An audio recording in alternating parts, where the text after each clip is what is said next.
2 ans après avoir divorcé de ma femme infidèle, la police a débarqué chez moi sans prévenir. Avec le recul, j'aurais dû savoir que le divorce n'était que le début. On ne passe pas 23 ans avec quelqu'un pour, finalement, s'apercevoir qu'on ne le connaît pas. Pas au fond de soi. 2 ans de silence, puis, 3 coups frappés à ma porte à 7 heures du matin. C'est là que j'ai appris ce qu'elle avait réellement manigancé. Mon nom est Daniel Dixon, mais tout le monde m'appelle Dan. J'ai 60 ans et, pendant 32 ans, j'ai conduit des équipements de traitement chimique au complexe industriel de Hartwell, près de Fort Worth, au Texas. C'était un bon job syndiqué, un salaire régulier, le genre de travail qui permet d'élever une fille et d'acheter une maison. J'ai pris ma retraite il y a 18 mois, avec une pension décente, pensant avoir enfin gagné un peu de paix et de tranquillité. 2 ans après avoir divorcé de ma femme infidèle, la police s'est présentée chez moi, sans prévenir. C'était un mardi matin de février, à 7h15 exactement. Je me tenais dans ma cuisine, en t-shirt et en jean, ma tasse de café à moitié soulevée vers mes lèvres, quand j'ai entendu 3 coups secs sur ma porte d'entrée. Le genre de coup qui ne demande pas la permission, mais qui annonce une arrivée. J'ai ouvert la porte pour trouver 2 détectives sur mon perron, leur badge du shérif du comté accrochant la faible lumière du soleil d'hiver. Derrière eux, j'ai pu voir le rideau de ma voisine, Madame Patterson, bouger. De l'autre côté de la rue, le vieux Henry Wilcox s'intéressait soudainement de très près à sa boîte aux lettres. La première détective était une femme, environ 45 ans, avec des yeux vifs qui semblaient avoir vu trop de menteurs. Détective Lisa Peake, indiquait sa carte, plus tard. Monsieur Dixon ? Demanda-t-elle. Daniel Raymond Dixon. J'ai acquiescé, sentant l'air froid de février mordre à travers ma fine chemise. Nous devons vous interroger sur des demandes de prêt soumises en votre nom au cours des 18 derniers mois, a dit la détective Peake. Sa voix était professionnelle, neutre. Êtes-vous au courant de ces demandes, monsieur ? Mon café était devenu froid dans ma main. Je l'ai posé sur la petite table près de la porte. Je n'ai fait aucune demande de prêt, ai-je répondu, en gardant ma voix stable. Je vis de ma pension. De quoi s'agit-il ? Le deuxième détective, un jeune homme nommé Torres, a sorti un carnet. 8 demandes auprès de diverses banques, dit-il. Des montants allant de 9 000 à 15 000 $. Votre signature est sur chacune d'entre elles. Cela représente environ 48 000 $ au total. Ma main s'est mise à trembler. J'ai su immédiatement. Sharon, mon ex-femme, cette femme qui m'avait déjà pris la moitié de tout ce pour quoi j'avais travaillé lors du divorce. Ce n'est pas possible, ai-je dit. Nous sommes divorcés depuis 2 ans. Je n'ai eu aucun contact avec elle. L'expression de la détective Peake n'a pas changé, mais j'ai décelé quelque chose dans ses yeux. Un doute, peut-être, ou pire. Comme si elle avait déjà entendu cette histoire de la bouche d'un coupable. Seriez-vous prêt à venir au poste ?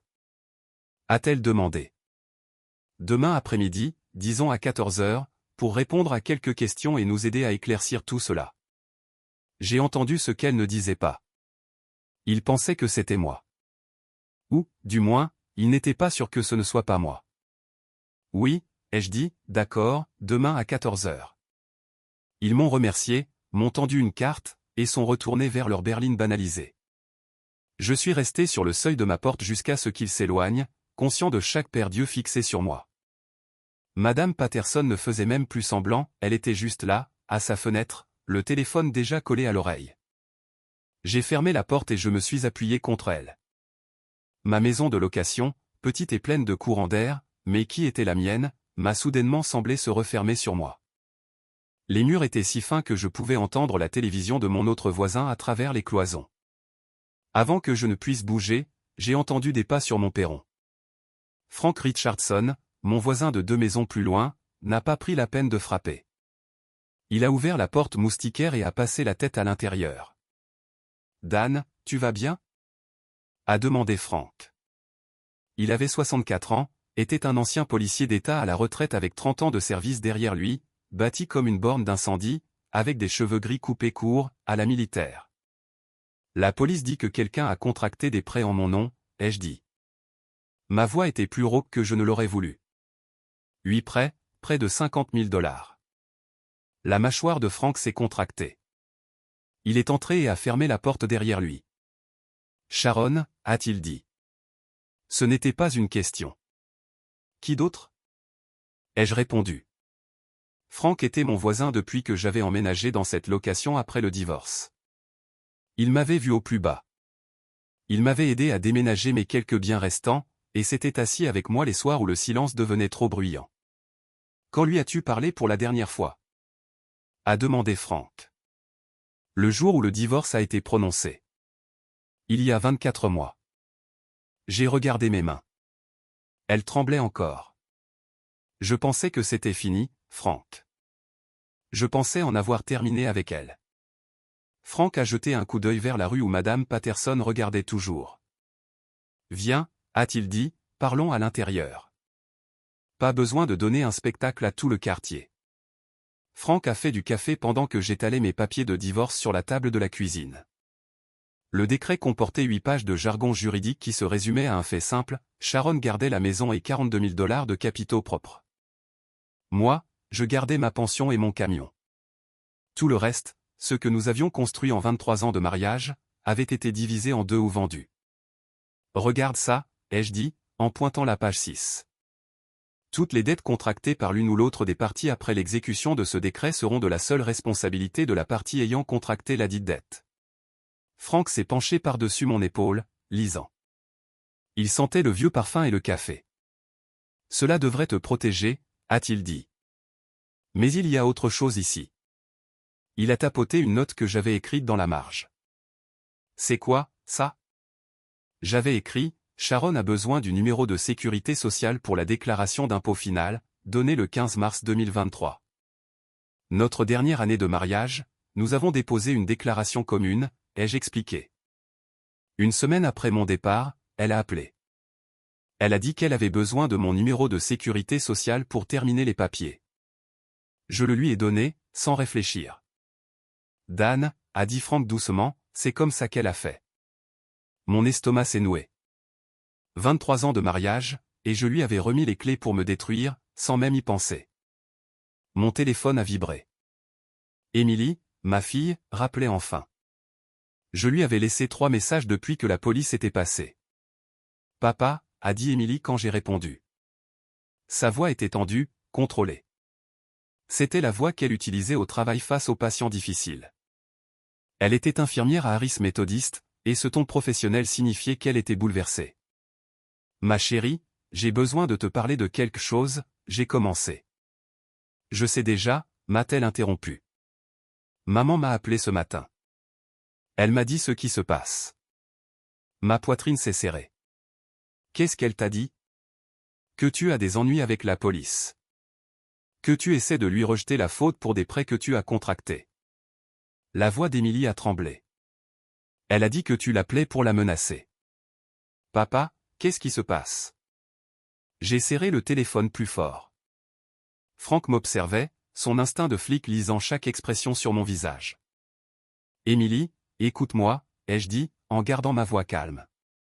Je n'ai pas appelé ta mère. Je ne lui ai pas parlé depuis le divorce. Elle ment. Elle pleurait, papa. Elle pleurait vraiment. Évidemment qu'elle pleurait. Sharon avait toujours été capable de pleurer sur commande. Je l'avais vu faire avec des vendeurs, avec notre conseiller conjugal, avec le médiateur du divorce.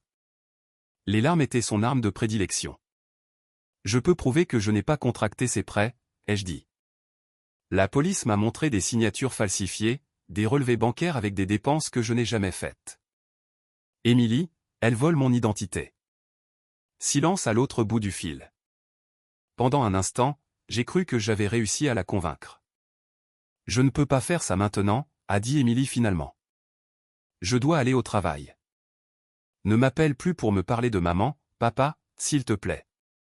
Je ne peux pas être au milieu de ce qui se passe entre vous deux. Il ne se passe rien entre nous, j'ai essayé de dire, mais elle avait déjà raccroché. J'ai posé le téléphone avec précaution sur la table. Frank s'est servi un autre café, me laissant un moment. Elle a choisi sa mère, ai-je dit. Elle ne connaît pas encore toute l'histoire, a répondu Frank. Donne-lui du temps. Je n'ai pas de temps. Je me suis levé, commençant à faire les 100 pas dans ma petite cuisine. Je dois aller au poste de police demain. Ils pensent que je suis un criminel. Ma fille pense que je harcèle sa mère, et j'ai peut-être 2000 $ en banque pour combattre tout ça. Frank a posé sa tasse. Tu as besoin d'un avocat.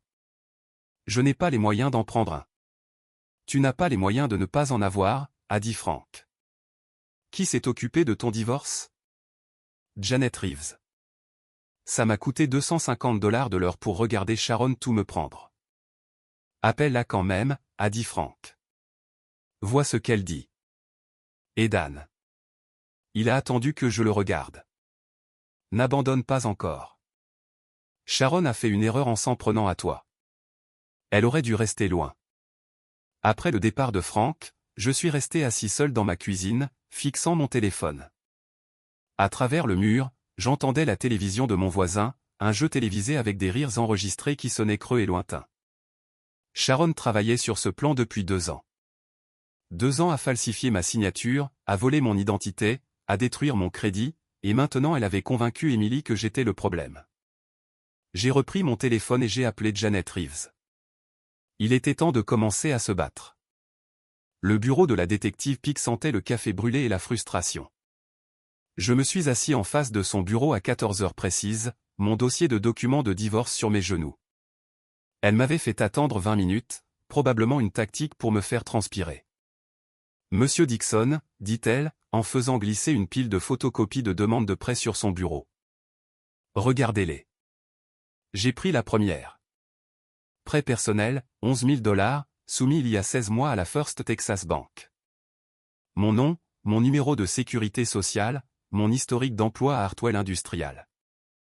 Mais la signature, bien que proche, n'était pas la mienne. Le « Daniel Dixon » avait une boucle que je n'avais jamais faite. Ce n'est pas ma signature, ai-je dit. C'est assez proche pour tromper une banque, a répondu la détective Peak. Son ton était neutre, mais je sentais le scepticisme en dessous. Et le notaire? Voyez le tampon? Une notaire nommée Rachel Perkins a vérifié votre identité, elle dit vous avoir rencontré personnellement. Je n'ai jamais rencontré personne du nom de Rachel Perkins. La détective Peak s'est penchée en arrière dans son fauteuil, m'étudiant. Monsieur Dixon, aidez-moi à comprendre. Vous me dites que vous n'aviez absolument aucune connaissance de 48 000 $ de prêts contractés en votre nom sur 18 mois? C'est exactement ce que je vous dis. Mais votre ex-femme aurait accès à vos informations personnelles? Demanda-t-elle. Je lui ai donné mon numéro de sécurité sociale pour notre déclaration d'impôt finale, ai-je admis. C'est tout. Je ne lui ai jamais dit où j'avais emménagé après le divorce. Peak a sorti un autre document. Des relevés bancaires de l'un des comptes frauduleux. Ses dépenses. Des restaurants à Dallas, des achats chez Nordstrom, un paiement de leasing pour une Lexus, 470 $ par mois. Vous conduisez une Lexus, monsieur Dixon? Je conduis un F-150 de 2015, ai-je dit. Payé intégralement il y a 6 ans. Elle a tapoté une dépense qui m'a glacé le sang, forfait spa de luxe au Grand Hôtel, 2000 $. Vous vous souvenez avoir pris ces vacances? Non, parce que je ne l'ai jamais fait. J'ai sorti mon propre téléphone, faisant défiler mon calendrier. À ces dates-là, j'étais à San Antonio pour rendre visite à mon frère. Il se remettait d'une opération. Je peux le prouver. Peak a pris une note, mais son expression n'a pas changé. Voici ce qui m'inquiète, monsieur Dixon. Cela ressemble à une possible conspiration. Vous et votre ex-femme travaillant ensemble, puis vous clamant la fraude une fois que la dette est devenue trop élevée. Mes mains se sont crispées sur les accoudoirs du fauteuil. Je comprends l'image que cela renvoie, mais je vous dis la vérité. Je n'étais au courant de rien avant que vous ne frappiez à ma porte hier. Alors vous devez m'aider à le prouver, a dit Peak. Ne quittez pas Forward. Nous restons en contact. En sortant du bureau du shérif, j'avais l'impression que tout le monde me regardait, les adjoints à leur bureau, les gens dans la salle d'attente, même la secrétaire qui m'a ouvert la porte. Tous voyaient en moi un criminel. Je suis rentré chez moi dans un brouillard, voyant à peine la route. Quand je me suis garé dans mon allée, j'ai vu Frank sur son perron, qui m'attendait. Comment ça s'est passé? A-t-il demandé, traversant vers mon jardin. Elle pense que je mens, ai-je dit. Ou du moins, elle n'est pas sûre du contraire. La mâchoire de Frank s'est serrée. Nous devons prendre les devants. J'ai passé quelques coups de fil aujourd'hui, j'ai utilisé d'anciens contacts. Il a sorti un papier plié de la poche de sa veste, le rapport de crédit de Sharon. Je connais un gars qui me devait une faveur. J'ai déplié le papier et parcouru les chiffres. Le score de crédit de Sharon s'était effondré après le divorce, passant de 710 à 520 en 6 mois. Demande après demande, toutes refusées. Elle ne pouvait plus obtenir de prêt à son propre nom, a dit Frank. Alors, elle a commencé à utiliser le tien. Comment as-tu obtenu ça? Ai-je demandé. Mieux vaut que tu ne le saches pas, a répondu Frank. Mais regarde le calendrier. Tout a commencé exactement quand son crédit est mort. Ce n'est pas une coïncidence, Dan. C'est du désespoir. Pour la première fois depuis l'arrivée de la police, j'ai senti quelque chose changer. Pas de l'espoir exactement, mais une possibilité. Il y a plus, a dit Frank. J'ai trouvé la notaire qui a tamponné ces documents. Rachel Perkins travaille dans un magasin UPS sur la rue Henderson. Je vais lui rendre visite demain pour voir ce dont elle se souvient. Frank, tu n'es pas obligé de faire ça. Si, je le dois, a-t-il dit. Parce que si Sharon s'en sort avec ça, elle le fera à quelqu'un d'autre. Et parce que tu es mon ami, et qu'on ne laisse pas un ami se faire piéger. L'appel est arrivé 3 jours plus tard, alors que je réparais un robinet qui fuyait sous l'évier de ma cuisine. Un numéro local que je ne connaissais pas. Monsieur Dixon, ici Steve Harmon, du Forward Telegraph. Je me suis figé. Un reporter. L'affaire allait devenir publique. Je travaille sur un article concernant la fraude financière dans le comté de Tarrant, a continué Harmon. Sa voix était jeune, impatiente. Votre nom est apparu dans certains rapports de police. Je voulais avoir votre version de l'histoire. Pas de commentaire, ai-je dit immédiatement. Je crois comprendre que vous faites l'objet d'une enquête pour fraude bancaire. 8 demandes, près de 50 000 $. Votre ex-femme a déposé une ordonnance de protection contre vous, alléguant un harcèlement. Est-ce vrai? Mon estomac s'est noué. Quelle ordonnance de protection? Déposée hier matin. Elle prétend que vous l'appelez, que vous la menacez, et que vous surveillez sa résidence. Elle dit craindre pour sa sécurité. Je me suis assis lourdement sur le sol de ma cuisine, tenant toujours ma clé à molette. Je ne l'ai pas contactée. Pas une seule fois en 2 ans. Ce n'est pas ce que disent les documents judiciaires, monsieur Dixon. Elle possède des relevés téléphoniques montrant plusieurs appels provenant de votre numéro. Ce sont des faux. Ai-je dit. Quelqu'un a usurpé mon numéro, c'est ça? Harmon a dit, je vois, et j'ai entendu son scepticisme. Écoutez, je publie cet article demain, en première page de la section locale. Vous voulez faire une déclaration? C'est le moment. Ma déclaration est que je suis la victime ici, pas le criminel. Sharon Dixon a falsifié ma signature. Elle me vole mon identité depuis presque 2 ans. Selon qui? A demandé Harmon. Selon les preuves. Demandez à la détective Peake. Je l'ai fait. Elle a dit que l'enquête est en cours et qu'aucune charge n'a été retenue. Après avoir raccroché, je suis resté là, assis sur le sol de ma cuisine. Une ordonnance de protection. Cela signifiait que Sharon passait à la vitesse supérieure, construisant un récit où j'étais l'ex-mari dangereux et elle la victime terrifiée. Mon téléphone a sonné à nouveau. Émilie, cette fois. Papa, as-tu vraiment demandé une ordonnance de protection contre maman? A-t-elle demandé, sans préambule. Quoi? Non. C'est elle qui en a déposé une contre moi. Ce n'est pas ce qu'elle m'a dit. Elle a dit que tu proférais des menaces et que la police lui avait dit de se protéger. Émilie, elle ment sur toute la ligne. Je ne sais plus qui croire, a dit Émilie. Sa voix s'est brisée. Ça me déchire, papa. Pourquoi ne pouvez-vous pas simplement vous laisser tranquille? Je la laisse tranquille. C'est elle qui détruit ma vie. Je dois y aller, a dit Émilie. S'il te plaît, arrête. Quoi qu'il se passe entre vous deux.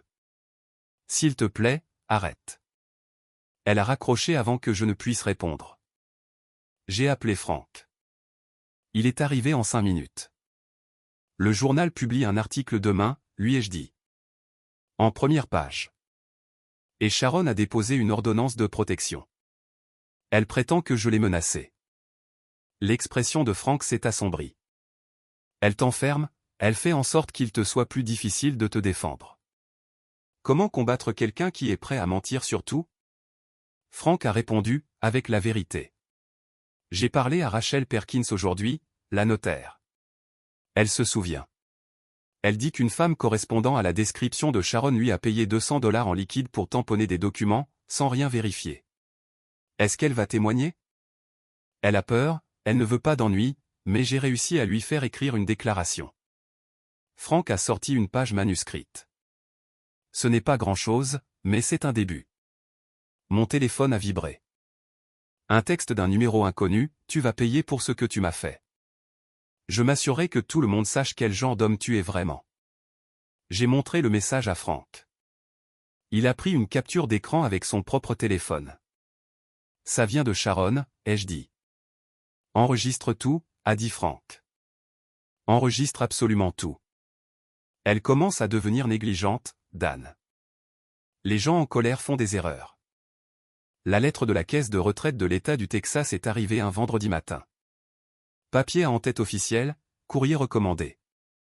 J'ai su que c'était mauvais avant même de l'ouvrir. Cher Monsieur Dixon, en raison d'une enquête criminelle en cours concernant vos activités financières, nous suspendons temporairement vos versements mensuels de pension en attendant la résolution de l'affaire. C'est la procédure standard lorsque des allégations de fraude sont impliquées. Mes mains sont devenues engourdies. La pension était tout ce que j'avais. $1 600 par mois qui couvraient mon loyer, mes factures, ma nourriture, et mes médicaments pour l'attention. Sans cela, j'avais peut-être 3 semaines avant de me retrouver à la rue. J'ai appelé le bureau des pensions immédiatement. J'ai été transféré 3 fois avant de joindre quelqu'un qui pouvait réellement me parler. Monsieur Dixon, je comprends votre frustration, a dit la femme, d'une voix professionnellement compatissante. Mais lorsqu'il y a une enquête de police impliquant une fraude potentielle, nous devons protéger le fonds. C'est le règlement. Je suis la victime ici. Ai-je dit, me forçant à rester calme. Mon ex-femme a falsifié ma signature. Je n'ai commis aucune fraude. Alors je suis sûr que cela sera résolu rapidement et que vos prestations seront rétablies. Rapidement comment? Cela dépend de l'enquête. Cela pourrait prendre des semaines, voire des mois. Des mois. Je ne pouvais pas tenir des mois. Après avoir raccroché, je suis resté là, à fixer la lettre. Puis, mon téléphone a sonné. Un numéro que je ne reconnaissais pas, mais j'ai répondu quand même. Monsieur Dixon, ici Karen Phillips de la First National Bank. Je vous appelle au sujet de votre prêt pour votre camion. Vous avez 3 mois de retard sur les paiements. Quel prêt pour mon camion? Mon camion est payé. Selon nos dossiers, vous avez contracté un prêt de $12 000 sur votre F-150 de 2015, il y a 8 mois. Vous avez manqué les 3 derniers paiements. Si nous ne recevons pas le paiement sous 10 jours, nous commencerons la procédure de saisie. Mon camion, la seule chose qui me restait et qui était réellement à moi. Sharon avait réussi, d'une manière ou d'une autre, à obtenir un prêt sur titre de propriété sans que je le sache. C'est une fraude, ai-je dit. Je n'ai jamais contracté ce prêt. Monsieur, nous avons votre signature sur la demande et sur le titre de propriété. Vérifiez cette signature par rapport à mon permis de conduire. Ça ne correspondra pas. Je vais mettre une note dans votre dossier, mais jusqu'à ce que les problèmes juridiques soient résolus, le prêt reste en défaut. 10 jours, Monsieur Dixon. Elle a raccroché. Je suis sorti, j'ai regardé mon camion garé dans l'allée. Mon père m'avait aidé à l'acheter il y a 6 ans, juste avant de mourir. Nous étions allés au concessionnaire ensemble, avions négocié le prix, et serré la main du vendeur. C'était la dernière chose que nous avions faite ensemble. Et maintenant, Sharon me prenait ça aussi. Frank m'a trouvé assis sur les marches de Montperron 1 heure plus tard. Tu as une mine affreuse, a-t-il dit. Je lui ai parlé de la pension, du prêt du camion. Elle essaie de te briser, a dit Franck. Financièrement, émotionnellement, par tous les moyens possibles. Ça marche. Non. Franck s'est assis à côté de moi. Ça ne marche pas, parce que tu es toujours debout. Et j'ai quelque chose qui pourrait t'aider. Il a sorti son téléphone, m'a montré une page Facebook. Il avait trouvé le petit ami de Sharon, Brett Hoffman, conseiller municipal, marié, 2 enfants, prônant haut et fort les valeurs familiales. J'ai regardé la photo de profil. Un gars propre sur lui, la quarantaine, un drapeau américain en arrière-plan, sa femme et ses enfants souriant à ses côtés.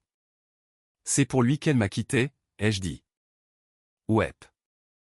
Et il a beaucoup à perdre si tout cela éclate. Franck a fait défiler d'autres photos. Regarde ça. Posté il y a 3 semaines. Vacances en famille à Cabo San Lucas. 3200 $ pour le complexe et les vols. Le montant exact de l'un des prêts frauduleux. Elle dépense de l'argent volé pour des vacances avec son petit ami, ai-je dit. Et soit il est complice, soit il est incroyablement stupide, a ajouté Franck. Quoi qu'il en soit, cela nous donne un levier. Mon téléphone a vibré. Texte d'un numéro inconnu, qu'est-ce que ça fait, Dan? De tout perdre. C'est ce que tu m'as fait. Maintenant tu sais ce que ça fait. Sharon. Elle me surveillait. D'une manière ou d'une autre, elle était au courant pour la pension et le camion. J'ai montré le message à Franck. Enregistre-le, a-t-il dit. Mais plus important encore, réponds. Fais-la parler. Les gens en colère finissent par se confesser. J'ai tapé, je ne t'ai jamais rien fait. C'est toi qui m'as quitté, tu te souviens. La réponse est arrivée rapidement, tu as ruiné ma vie. 23 ans gâchés avec un perdant. Je mérite mieux. Je mérite ce que tu m'as pris. Qu'est-ce que je t'ai pris? Tout.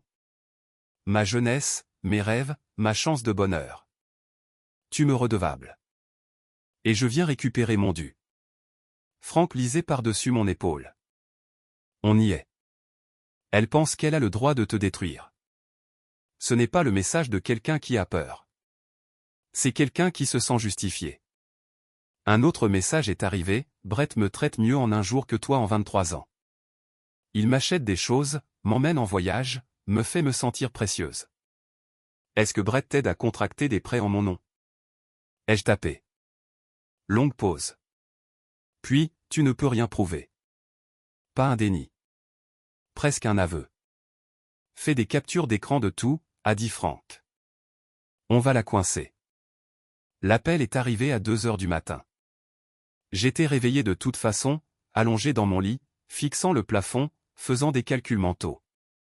Loyer dû dans 8 jours. Paiement du camion dans 10. Pas d'argent de la pension. Peut-être 800 $ restant sur mon compte chèque.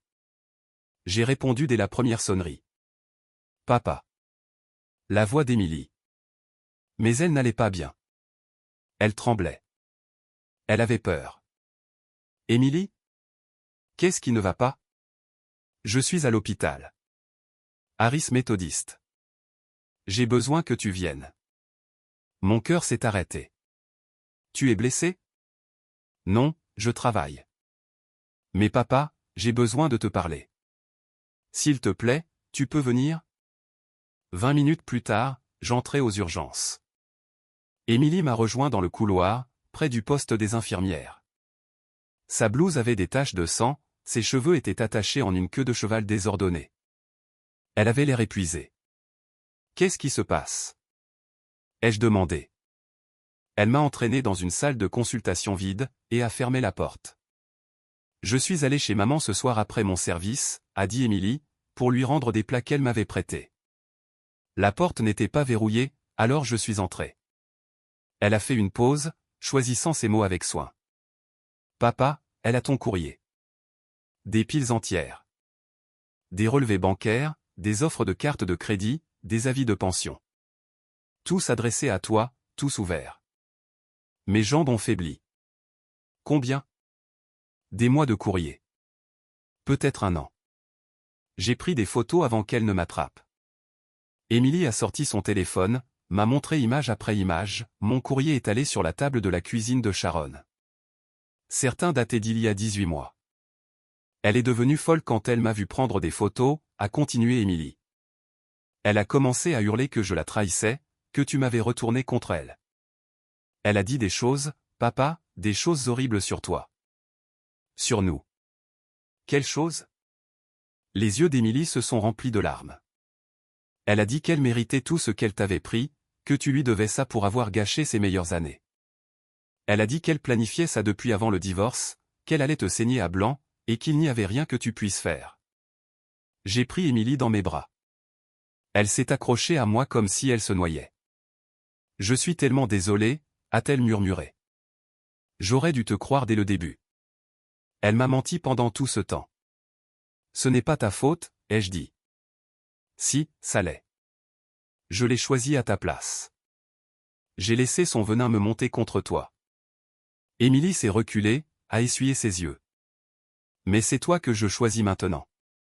J'ai envoyé ces photos sur mon email, sur le cloud, à 3 endroits différents. Elle ne peut pas les supprimer. Est-ce qu'elle t'a vu les envoyer? Je ne pense pas. Mais papa, elle dérape complètement. Elle sait que je sais, maintenant. Je ne sais pas ce qu'elle va faire. Comme sur commande, mon téléphone a sonné. Sharon. J'ai mis le haut-parleur pour qu'Émilie puisse entendre. Tu as retourné ma fille contre moi, a sifflé Sharon. Tu empoisonnes son esprit. Je vais te détruire pour ça, Dan. Je te le jure devant Dieu, je vais tout te prendre. Tu l'as déjà fait, ai-je dit calmement. Mais je vais tout récupérer. Tu ne peux rien prouver. C'est ta parole contre la mienne. En fait, a dit Émilie, en intervenant, c'est ton propre vol de courrier, tes propres aveux, et des preuves photographiques. J'ai entendu tout ce que tu as dit ce soir, maman, et je l'ai enregistré. Silence au bout du fil. Puis la voix de Sharon, froide et tranchante, tu es exactement comme ton père. Faible, pathétique. J'aurais dû partir il y a des années. Tu aurais dû, a acquiescé Émilie. Ça nous aurait évité à tous beaucoup de douleur. Sharon a raccroché. Émilie et moi sommes restés là, dans la salle de consultation, les lumières fluorescentes bourdonnant au-dessus de nous. Les sons de l'hôpital arrivaient étouffés à travers les murs. Qu'est-ce qui se passe maintenant? A demandé Émilie. Maintenant, j'appelle Frank, ai-je dit. Et nous apportons tout cela à la détective Peak. Ta mère vient de commettre sa première grosse erreur. Émilie a hoché la tête. Bien. Parce qu'elle doit payer pour ce qu'elle a fait. À l'extérieur de l'hôpital, la nuit de mars était froide et claire. Les étoiles étaient visibles malgré les lumières de la ville.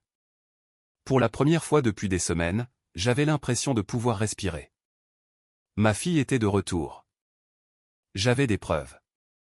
Le combat n'était pas fini, mais maintenant, j'avais des munitions. Sharon voulait la guerre? Elle allait la voir. Frank a frappé à ma porte à 6 heures du matin, tenant 2 tasses de café et un dossier épais. Tu vas vouloir voir ça, a-t-il dit, en me dépassant pour entrer dans la cuisine.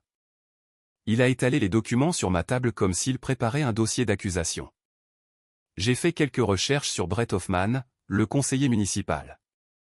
Celui qui prône les valeurs familiales et se pose en défenseur des petites entreprises.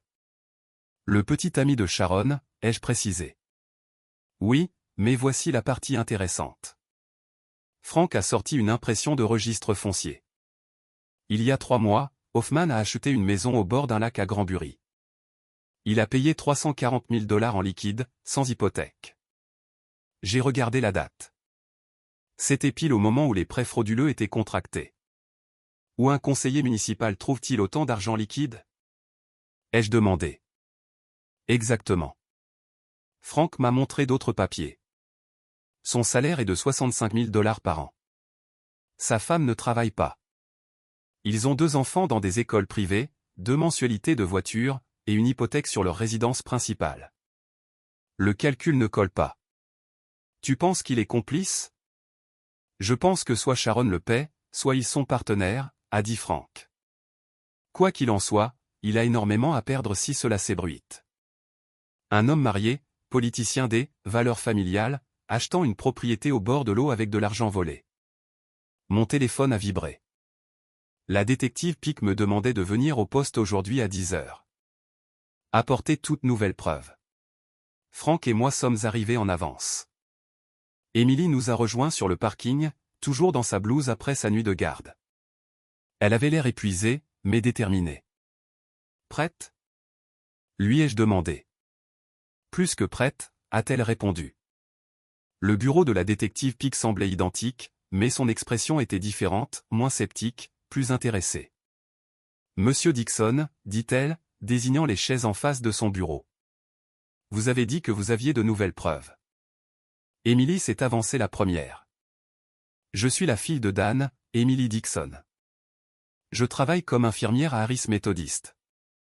Il y a 2 nuits, je suis allé chez ma mère et j'ai trouvé ceci. Elle a étalé les photos imprimées de mon courrier sur la table de la cuisine de Sharon, relevés bancaires, avis de pension, offre de crédit, tous ouverts, tous adressés à moi. Ma mère m'a avoué qu'elle volait l'identité de mon père depuis avant le divorce, a continué Émilie. Elle a dit qu'il lui devait ça, qu'elle méritait tout ce qu'elle prenait.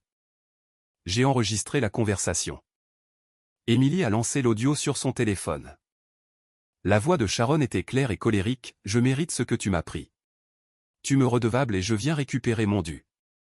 Brett me traite mieux en un jour que toi en 23 ans. » L'expression de la détective Pic s'est durcie à l'écoute. Franck a pris la parole ensuite. Détective, j'ai une déclaration d'une notaire, Rachel Perkins. Elle admet qu'une femme correspondant à la description de Sharon Dixon lui a versé $200 en espèces pour tamponner des documents sans vérifier l'identité. Il a fait glisser la déclaration manuscrite sur le bureau. Et il y a ceci, a continué Franck, montrant les registres de propriété. Brett Hoffman, le petit ami de Sharon, a acheté une maison de lac pour $340 000 en liquide, alors même que ses prêts frauduleux étaient en cours. Ses revenus légitimes ne permettent pas un tel achat. Pic a étudié les documents pendant un long moment. Puis, elle m'a regardé. Monsieur Dixon, je vous dois des excuses. Quand cette affaire est arrivée sur mon bureau, j'ai pensé. Elle s'est interrompue. Eh bien, j'ai pensé que vous pourriez être impliqué. J'ai vu trop d'affaires où des ex-conjoints travaillent ensemble, puis se retournent l'un contre l'autre quand les choses s'effondrent. Vous pensiez que j'étais coupable, ai-je dit. Je pensais que vous pouviez l'être. J'avais tort. Elle s'est levée. Je vais faire venir votre ex-femme pour un interrogatoire. Et je vais avoir une petite discussion avec monsieur Hoffman. S'il a bénéficié de fonds volés, cela fait de lui un complice. Et pour ma pension ? Ai-je demandé. Et le prêt de mon camion ? Je vais contacter le conseil d'administration des pensions dès aujourd'hui pour leur faire part de mes conclusions. Quant au prêt du camion, vous devrez déposer une plainte officielle pour usurpation d'identité. Utilisez ce numéro de dossier. Elle a écrit le numéro sur une carte. La banque devrait coopérer une fois qu'elle verra l'enquête criminelle. En sortant du poste, je me sentais plus léger que je ne l'avais été depuis des semaines. Émilie a passé son bras sous le mien. On a réussi, papa, a-t-elle dit. Pas encore, ai-je répondu. Mais on est proche. Franck nous a emmenés dans un café sur Rosedale. Autour de pancakes et de café, nous avons planifié notre prochaine étape. Sharon va savoir que nous sommes allés à la police, a dit Émilie. Elle va paniquer. Tant mieux, a dit Franck. Les gens qui paniquent font des erreurs. Nous devons juste être prêts quand elle le fera. Mon téléphone a vibré. Texte de Sharon, tu vas le regretter. Vous tous. Je l'ai montré à Franck et Émilie. Enregistre-le, a dit Franck. Ajoute-le à la pile de preuves. Un autre message, Brett a des avocats. De vrais avocats. Vous ne prouverez jamais rien. Elle a peur, a observé Émilie. Elle ne nous menacerait pas si elle n'avait pas peur. Un troisième message, Émilie, ma chérie, ton père te manipule. Il est malade. Il a besoin d'aide. Appelle-moi, s'il te plaît. La mâchoire d'Émilie s'est serrée. Elle a tapé une réponse, j'ai vu les preuves de mes propres yeux. Maman, tu n'es pas la victime ici. Arrête de faire semblant. Pas de réponse après cela. L'avis d'expulsion est arrivé 3 jours plus tard, scotché sur ma porte. Papier officiel de la société de gestion immobilière, défaut de paiement du loyer. Vous avez 5 jours pour libérer les lieux. J'avais payé le loyer. Je le savais. J'ai vérifié mon relevé bancaire et c'était bien là, le chèque avait été débité il y a 2 semaines, comme d'habitude. J'ai appelé le bureau de gestion immobilière. Monsieur Dixon, selon nos dossiers, vos chèques de loyer de février et mars ont été rejetés, a dit la femme. Nous avons envoyé des avis à votre adresse, mais vous n'avez pas répondu. Je n'ai jamais reçu d'avis, et ces chèques n'ont pas été rejetés. J'ai la preuve qu'ils ont été encaissés. Laissez-moi consulter votre dossier. Pause. Bruit de clavier. Oh, je vois le problème. Nous avons envoyé les avis au 2847 Mockingbird Lane. N'est-ce pas votre adresse actuelle? Non. J'habite au 1635 Oakmont Drive. Selon le système, vous avez déposé un formulaire de changement d'adresse il y a 6 semaines. Vous avez mis à jour votre adresse postale pour Mockingbird Lane. Mon estomac a fait un bond. Je n'avais jamais déposé de changement d'adresse. Eh bien, quelqu'un l'a fait. C'est dans notre système, avec votre signature. Sharon. Elle avait changé mon adresse postale pour que je ne reçoive pas les avis d'expulsion. Elle voulait que je sois à la rue avant que je ne puisse me battre. Je me suis rendu au bureau de gestion avec mes relevés bancaires et mon bail. Cela a pris 2 heures et l'intervention de 3 superviseurs, mais finalement, ils ont accepté d'annuler l'expulsion. Quelqu'un a falsifié votre signature sur le formulaire de changement d'adresse, a dit le gérant. C'est une fraude, nous devrons déposer un rapport de police. J'en ai déjà un d'ouvert, ai-je répondu. Ajoutez cela au dossier. Cet après-midi-là, Franck a appelé. Allume la chaîne 5. Tout de suite. J'ai allumé ma télé, les informations locales. Brett Hoffman se tenait sur les marches de l'hôtel de ville avec sa femme et son avocat. Ces allégations sont complètement fausses, disait Hoffman, lisant une déclaration préparée. Je n'ai jamais été impliqué dans aucune activité frauduleuse. Mes achats immobiliers ont été faits avec des fonds légitimes provenant d'investissements familiaux. C'est clairement une attaque politique de la part de mes opposants. Un reporter a demandé, conseiller Hoffman, quelle est votre relation avec Sharon Dixon? Madame Dixon est une connaissance rencontrée dans le cadre de transactions immobilières. Rien de plus. Toute autre suggestion est diffamatoire. Franck a rappelé. Il ment comme un arracheur de dents. Je sais, ai-je répondu. Mais voici le truc, a continué Franck. Il est mort de trouille. Il a emmené sa femme, un avocat, et a convoqué une conférence de presse. Ce n'est pas ce que font les innocents. Le soir même, mon téléphone a sonné. Un numéro inconnu, mais avec l'indicatif de Forward. Monsieur Dixon, ici le pasteur William Garrett de l'église Grace Community. Je crois que votre ex-femme, Sharon, fréquente notre église. Je n'avais jamais été très pratiquant, mais Sharon avait commencé à y aller régulièrement après le divorce. Cela faisait partie de sa réinvention en tant que femme bafouée. Oui, ai-je répondu prudemment. Monsieur Dixon, je dois vous parler de quelque chose de troublant. Seriez-vous prêt à me rencontrer demain matin? À l'église, si possible. De quoi s'agit-il? Je préférerais en discuter en personne. Cela concerne Sharon et des irrégularités financières impliquant les fonds de l'église. Mon cœur s'est mis à battre la chamade. Quel genre d'irrégularité? Demain matin, Monsieur Dixon. 9 heures. Je vous expliquerai tout. Il a raccroché avant que je ne puisse poser d'autres questions. J'ai appelé Franck immédiatement. Le pasteur de l'église de Sharon vient de m'appeler, ai-je dit. Il veut me voir demain. Il parle d'irrégularités financières et de fonds de l'église. Franck est resté silencieux un moment. Tu penses qu'elle a volé son église? À ce stade, je ne sais plus de quoi elle est capable. J'y vais avec toi, a dit Franck. Quoi que ce soit, tu ne l'affronteras pas seul. Cette nuit-là, je n'ai pas pu dormir. Je suis resté allongé dans mon lit, fixant le plafond, repensant à tout ce que Sharon avait fait, l'usurpation d'identité, les signatures falsifiées, le courrier volé, la manipulation d'Emily, l'attaque de ma réputation. Et maintenant, peut-être, le vol d'une église. Comment avais-je pu être marié à cette personne pendant 23 ans sans rien voir? Ou bien l'avais-je vu, et m'étais-je simplement trouvé des excuses? Me disant que tout le monde avait des défauts, que l'amour signifiait accepter les imperfections. Mon téléphone a vibré. Texte d'Émilie, je n'arrive pas à dormir non plus. Je n'arrête pas de penser à qui maman est vraiment. Comment avons-nous pu rater ça? J'ai répondu, nous avons vu ce qu'elle voulait que nous voyions. Ce n'est pas ta faute. Ça fait mal quand même. Je sais. Je t'aime, ma puce. Moi aussi je t'aime, papa. À minuit, un autre message est arrivé d'un numéro inconnu, tu penses avoir gagné, mais ce n'est que le début. Je vous détruirai tous. Sharon, utilisant un téléphone jetable. J'ai sauvegardé le message, je l'ai ajouté au dossier de preuves qui s'épaississait de jour en jour, et j'ai essayé de dormir. Demain, j'allais découvrir ce qu'elle avait fait à l'église. Demain, la vérité continuerait d'éclater et les mensonges soigneusement construits de Sharon continueraient de s'effondrer. Le bureau du pasteur Garrett sentait les vieux livres et l'encaustique au citron.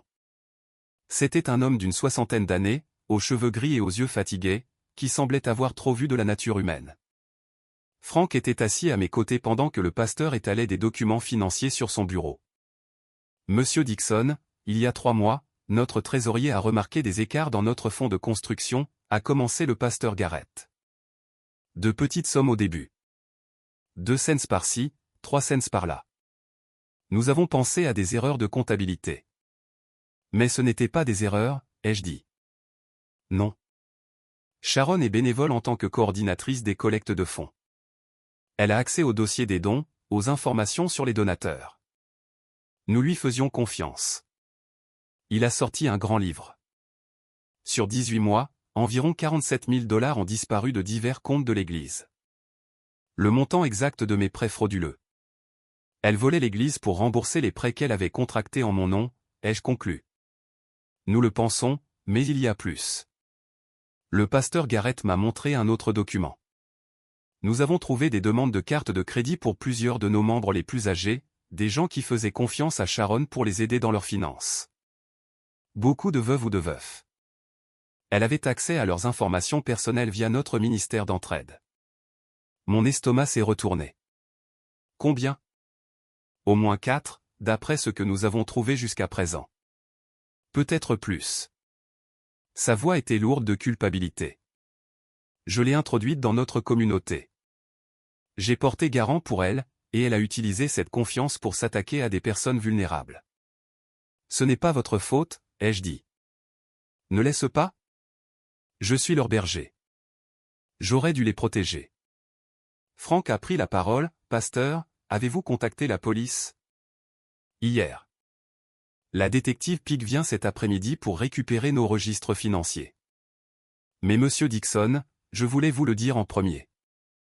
Votre ex-femme s'est tenue à ma chaire il y a 3 semaines. Je lui avais demandé de partager son témoignage, son parcours de foi après le divorce.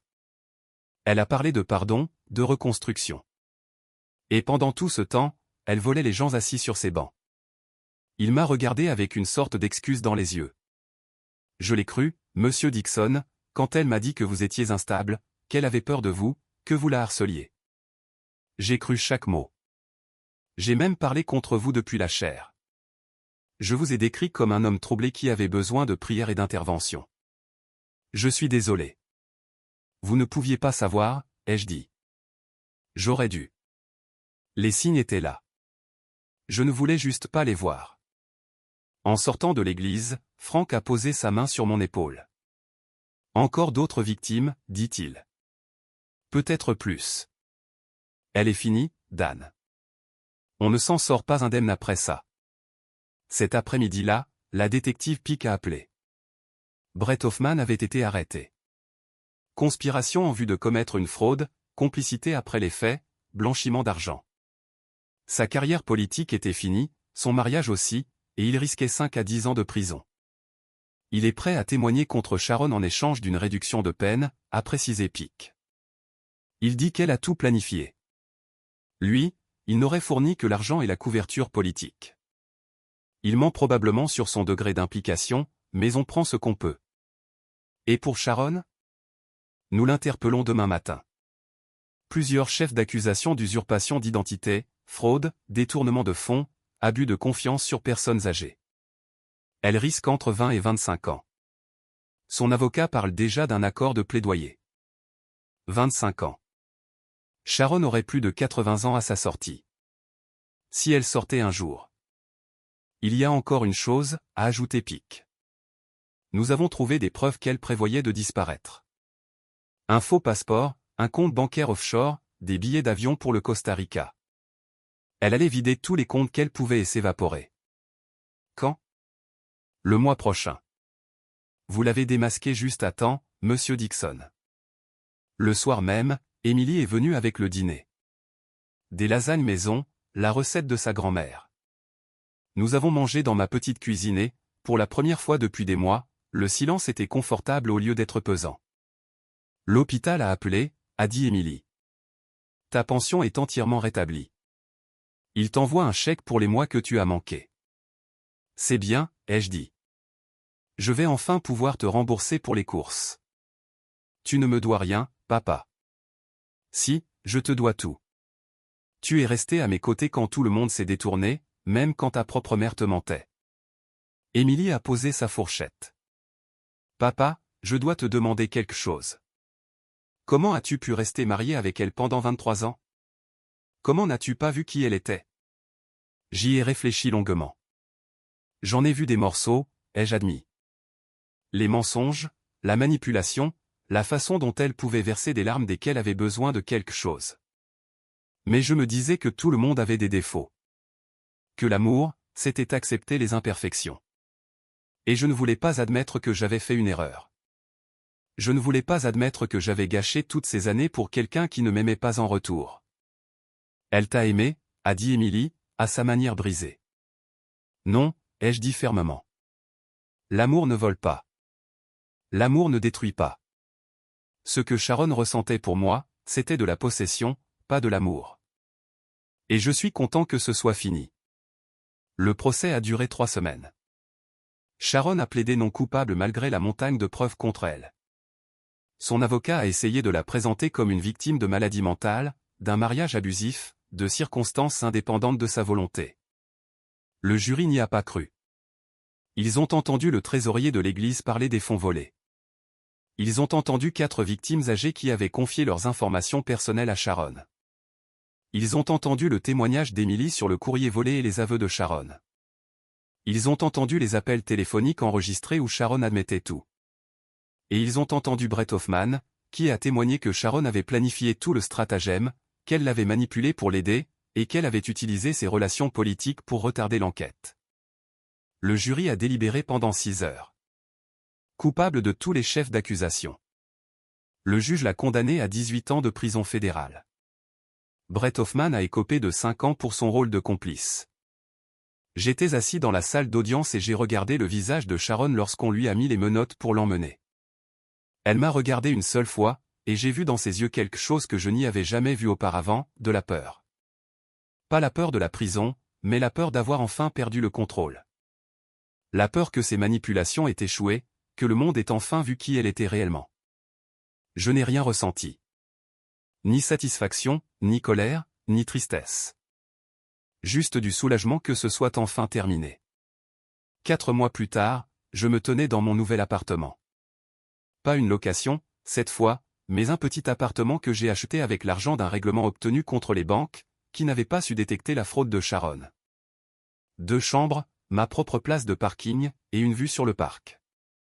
Frank m'a aidé à emménager, tout comme il m'avait aidé pour la location 2 ans plus tôt.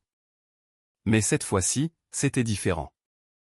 Cette fois-ci, cela ressemblait à un début plutôt qu'à une fin. Emily est arrivée avec le déjeuner.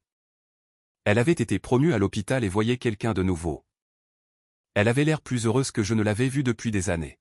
« Papa, je suis fière de toi », a-t-elle dit, s'asseyant sur mon nouveau canapé. « Tu aurais pu abandonner. La plupart des gens l'auraient fait, mais toi, tu t'es battu. » J'avais de bonnes personnes pour m'aider, ai-je dit, en regardant Frank. « C'est toi qui as fait le travail », a répondu Frank. Moi, j'ai juste pointé la bonne direction. Mon téléphone a sonné. Détective Pic. Monsieur Dixon, j'ai pensé que vous aimeriez le savoir, nous avons trouvé 3 autres victimes. Des personnes âgées que Sharon avait ciblées par l'intermédiaire de l'église. Nous les contactons actuellement pour les aider à récupérer leurs identités volées. Merci de me le dire, ai-je dit. C'est vous qui méritez des remerciements. Si vous n'aviez pas lutté, Sharon serait toujours là dehors, en train de voler des personnes vulnérables. Vous avez sauvé des vies, monsieur Dixon. Après avoir raccroché, je suis allé sur mon balcon. Le soleil de juin était chaud. Le parc en bas était rempli de familles, de gens qui promenaient leurs chiens, des gens qui vivaient simplement leur vie normale. J'ai repensé à l'homme que j'étais 2 ans auparavant, brisé par le divorce, dépouillé financièrement, croyant que je ne m'en remettrais jamais. Et j'ai pensé à l'homme que j'étais maintenant, plus fort, plus sage, entouré de gens qui tenaient réellement à moi. Sharon avait essayé de me détruire. Au lieu de cela, elle m'avait montré qui j'étais vraiment, et qui était ma véritable famille. Emily m'a rejoint sur le balcon, me tendant une bière. À de nouveaux départs, a-t-elle dit, levant sa bouteille. À la survie, ai-je rectifié. Et aux gens qui nous aident à survivre. Nous avons trinqué. En dessous de nous, le monde continuait de tourner. Les gens tombaient amoureux et divorçaient. Ils faisaient des erreurs et s'en remettaient. Ils faisaient confiance aux mauvaises personnes et apprenaient à faire confiance aux bonnes. Et quelque part, dans une prison fédérale, Sharon apprenait que les actes ont des conséquences. Qu'on ne peut pas détruire les gens et s'en sortir indemne. Que, tôt ou tard, la vérité finit toujours par éclater. J'avais passé 23 ans avec une femme qui ne voyait en moi qu'une cible. Maintenant, j'avais une fille qui m'aimait, un ami qui était resté à mes côtés quand personne d'autre ne le faisait, et une vie qui était enfin, véritablement, la mienne. Ce n'était pas la vie que j'avais prévue, mais elle était bien meilleure que celle que j'avais perdue.